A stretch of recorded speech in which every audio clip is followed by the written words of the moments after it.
माँ की ममता। एक छोटे से कस्बे में समीर नाम का एक लड़का रहता था। बचपन में ही पिता की मृत्यु हो जाने के कारण परिवार की आर्थिक स्थिति बड़ी दयनीय थी। समीर की माँ कुछ पढ़ी लिखी जरूर थी, लेकिन उतनी पढ़ाई से नौकरी कहाँ मिलने वाली थी। सो घर घर बर्तन मांजकर और सिलाई बुनाई का काम करके किसी तरह अपने बच्चे को पढ़ा लिखा रही थी। समीर स्वभाव से थोड़ा शर्मीला था और अक्सर चुपचाप बैठा रहता था। एक दिन जब वो स्कूल से लौटा तो उसके हाथ में एक लिफाफा था। उसने माँ को लिफाफा पकड़ाते हुए कहा, माँ, मास्टर साहब ने तुम्हारे लिए ये चिट्ठी भेजी है, जरा देखो तो इसमें क्या लिखा है। माँ ने मन ही मन चिट्ठी पढ़ी और मुस्कुरा कर बोली, बेटा, इसमें लिखा है कि आपका बेटा काफी होशियार है। इस स्कूल के बाकी बच्चों की तुलना में इसका दिमाग बहुत तेज है और हमारे पास इसे पढ़ाने लायक शिक्षक नहीं है, इसलिए कल से आप इसे किसी और स्कूल में भेजें।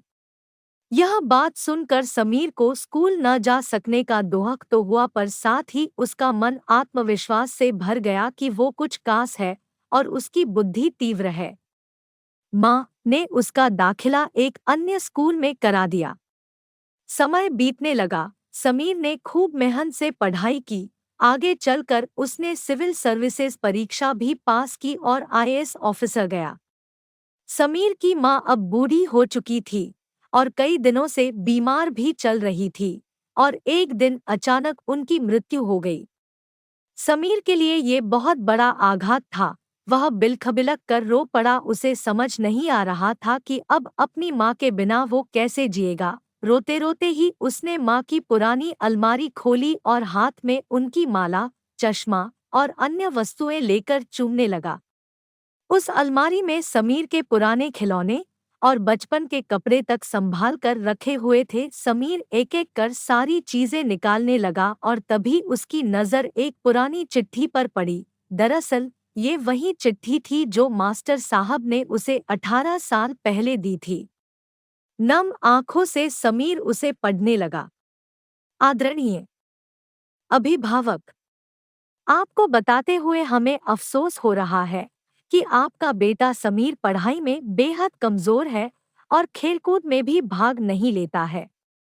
जान पड़ता है कि उम्र के हिसाब से समीर की बुद्धि विकसित नहीं हो पाई है, अतः हम इसे अपने विद्यालय में पढ़ाने में असमर्थ हैं।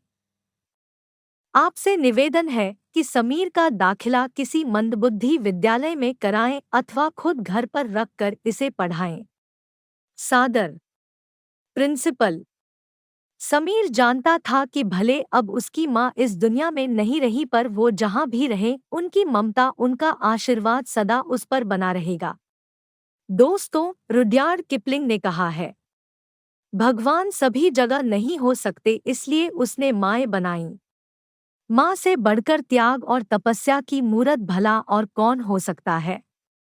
हम पढ़ लिख लें, बड़े होकर कुछ बन जाएं, इसके लिए वो चुपचाप ना जाने कितनी कुर्बानियां देती है। अपनी जरूरतें मार कर हमारे शौक पूरा करती है। यहाँ तक कि संतान बुरा व्यवहार करे तो भी माँ उसका भला ही सोचती है। सचमुच माँ जैसा कोई नहीं हो सकता। आशा है आपको हमारी कहानी पसंद आई।